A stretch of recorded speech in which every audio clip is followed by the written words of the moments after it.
നമസ്കാരം. ഈ അമേരിക്കയെ കൊണ്ട് തോറ്റു സെല്ലിംഗ് കമന്ററി ആരംഭിക്കുന്നു.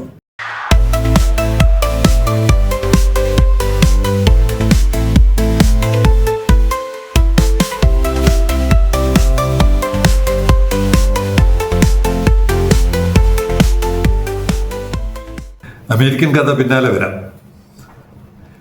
ഏറ്റവും ഒടുവിലത്തുള്ള ഒരു റിപ്പോർട്ട് വിഷ്ണുവാണ് അയച്ചു തന്നത്. സാറ്റലൈറ്റ് ചിത്രം വെച്ചിട്ട് നമ്മുടെ ബ്രേക്ക് വാട്ടർ 3.38 കിലോമീറ്റർ ആയിട്ടുണ്ട്. 2.9 കിലോമീറ്ററൊക്കെയാണ് ഈ ഫസ്റ്റ് ഫേസിന്റെ സമയത്ത് നമ്മൾ കേട്ടിരുന്നതെങ്കിൽ ഇപ്പോൾ കൃത്യമായി ഇതൊക്കെ ഇപ്പോൾ അളക്കാൻ പറ്റും. സാറ്റലൈറ്റ് ചിത്രം വെച്ച് തന്നെ അളക്കുന്ന കൂട്ടത്തിൽ 26/7/26 ഒരു 3-4 ദിവസം മുമ്പുള്ള ചിത്രമാണ്. 3.38 കിലോമീറ്റർ. അപ്പോൾ ഇനിയൊരു 600 മീറ്റർ കൂടെയാണ് നമ്മുടെ ബ്രേക്ക് വാട്ടർ. 4 കിലോമീറ്ററിൻ്റെ ലെങ്ത്.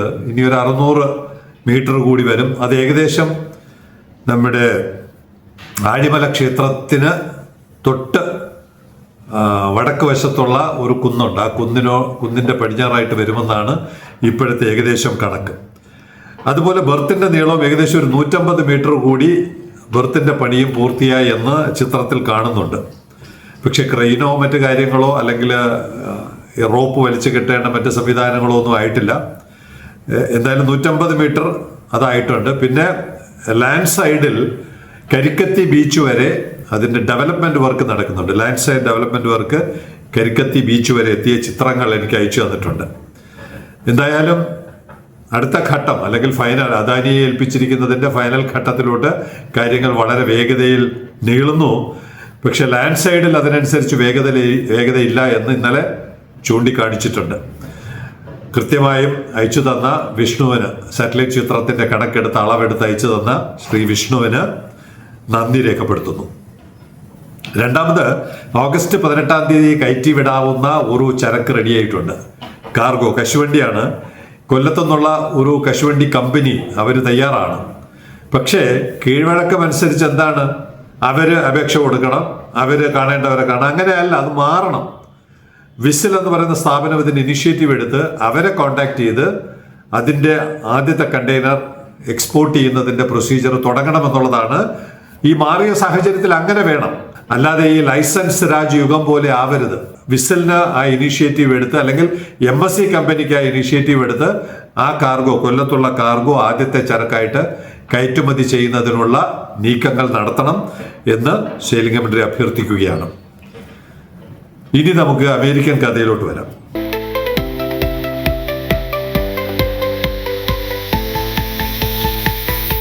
നമ്മുടെ സിനിമയുടെ പേരൊക്കെ മറന്നു പോകുന്നു. റാംജി റാവു സ്പീക്കിംഗ് ആണെന്ന് തോന്നുന്നു. ഇതിനകത്ത് ഒരു റാവു ഉണ്ട്, അർണവ് റാവു.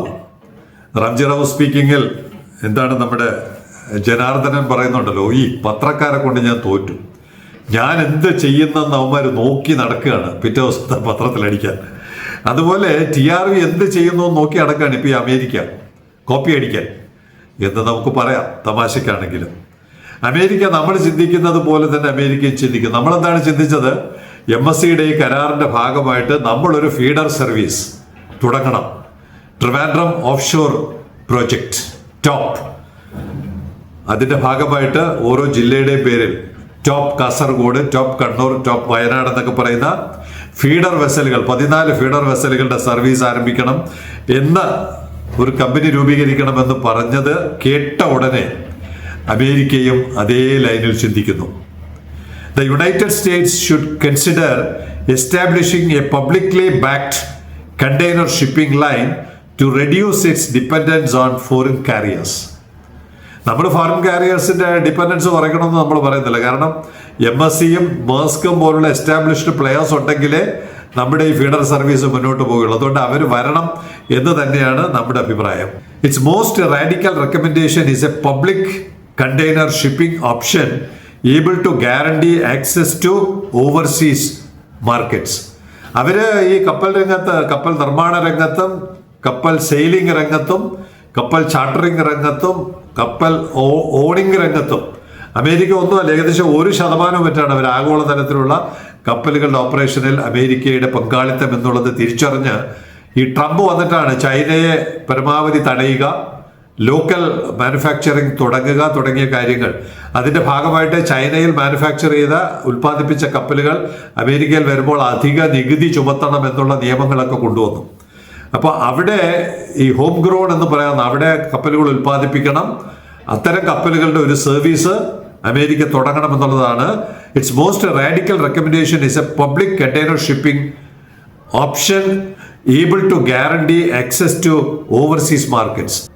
ഓവർസീസ് മാർക്കറ്റിലോട്ടൊന്നും തൽക്കാലം നമുക്ക് ലക്ഷ്യമില്ല. നമ്മുടെ ലക്ഷ്യം ഇന്ത്യൻ ഓഷ്യൻ റിം നേഷൻസ് ആണ്. പരമാവധി കിഴക്കൻ ആഫ്രിക്ക, മഡഗാസ്കർ, സീഷെൽസ് തുടങ്ങിയ പോർട്ട് ലൂയിസ്, പിന്നെ മലേഷ്യ, സിംഗപ്പൂർ, ഇങ്ങോട്ട് കൊളംബോ, ചിറ്റഗോങ്, ഇന്തോനേഷ്യ, ഇവിടെ ഗൾഫ്, മിഡിൽ ഈസ്റ്റ്, ഇവിടേക്കുള്ള ഫീഡർ സർവീസ് നടത്താൻ പറ്റുന്ന തരത്തിൽ നമ്മുടെ ചെറുപ്പക്കാർക്ക് ഒരു പുതിയ മേഖല തുറന്നു കൊടുക്കാൻ ബഹുമാനപ്പെട്ട മുഖ്യമന്ത്രി പണമൊന്നും ഒരു പ്രശ്നമല്ല, ലക്ഷക്കണക്കിന് കോടിക്കണക്കിന് രൂപ മുടക്കാൻ തയ്യാറാണ്. കാരണം TRVയുടെ കുതിപ്പ് എങ്ങനെയാണെന്നും എങ്ങോട്ടാണ് പോകുന്നതെന്നും ഒക്കെ ഇപ്പോൾ സാധാരണ മലയാളികൾ മാത്രമല്ല മറുനാട്ടുകാരും ഇറ്റാലിയൻകാരും ഒക്കെ മനസ്സിലാക്കി കഴിഞ്ഞു. അതുകൊണ്ട് 2 ലക്ഷത്തിലധികമാണ് ഒരു വർഷം കേരളത്തിലോട്ട് വരുന്ന തുക.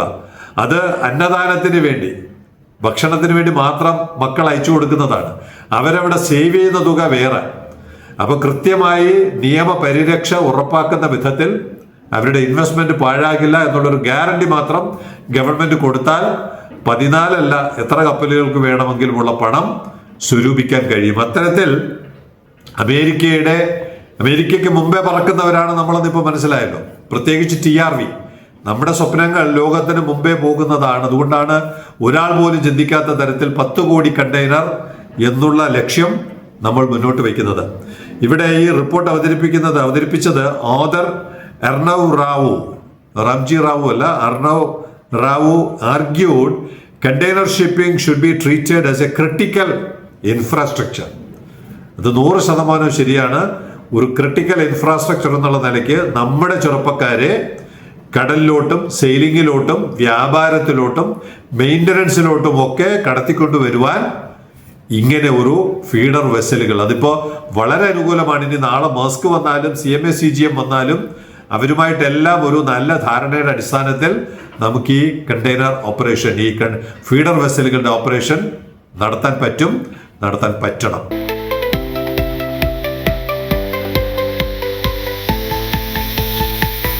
ഇനിയൊരു ട്രാക്കത്തോണാണ്. കുറേ ദിവസമായി ഒരു ട്രാക്കത്തോൺ അവതരിപ്പിച്ചിട്ട് ഒരുപാട് ഇരിപ്പുണ്ട്, ധാരാളം കണ്ടെയ്നറുകൾ ഇരിപ്പുണ്ട്.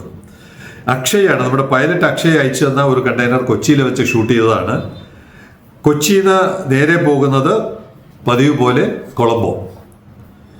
കൊളംബോയിൽ പോയിട്ട് അവിടെ ട്രാൻസ്ഷിപ്പ് ചെയ്യുന്നു, അവിടെ ഇറക്കി വയ്ക്കുന്നു, കണ്ടെയ്നർ ഇറക്കി വയ്ക്കുന്നു. പിന്നെ ക്യാരി ചെയ്യുന്ന മെയിൻ ലൈൻ വെസൽ വന്നിട്ട് അവിടെ നിന്ന് എടുത്തിട്ട്, അതാണ് ഈ സ്റ്റോറി പറയാൻ കാരണം, കൊളംബോയിൽ നിന്ന് എടുത്തിട്ട് പിന്നെ പോകുന്നത് ഹമ്പൻടോട്ടയിലാണ്. അവരുടെ തന്നെ ഹമ്പൻടോട്ടയിൽ പോകുന്നു. അത് കഴിഞ്ഞ് TRVയിൽ വരുന്നു.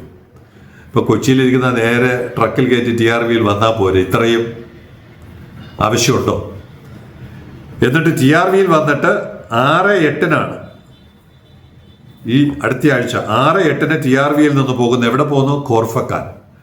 4 ദിവസത്തിനുള്ളിൽ കോർഫക്കാൻ എത്തും. പിന്നെ അവിടെ നിന്ന് സൊഹർ, ഒമാനിലെ സൊഹറിലോട്ടാണ്. ഈ കൊച്ചിയിൽ നിന്ന് സൊഹറിലോട്ട് പോകാനാണ് ഈ ചുറ്റിക്കളി നമ്മൾ കാണുന്നത്. Kochi, Colombo, Hambantota, TRV, Khor Fakkan, സൊഹർ. ഇവിടെ നിന്ന് TRVയിൽ നിന്ന് കോർഫക്കാൻ 4 ദിവസം, TRVയിൽ നിന്ന് സൊഹർ 6 ദിവസം. 6 ദിവസം കൊണ്ട് എത്തേണ്ട ഈ കാർഗോ പോകുന്നത് 25 ദിവസം എടുത്തിട്ടാണ്. അക്ഷയാണ് ഇത് കണ്ടുപിടിക്കാൻ നമ്മളെ സഹായിച്ചത്.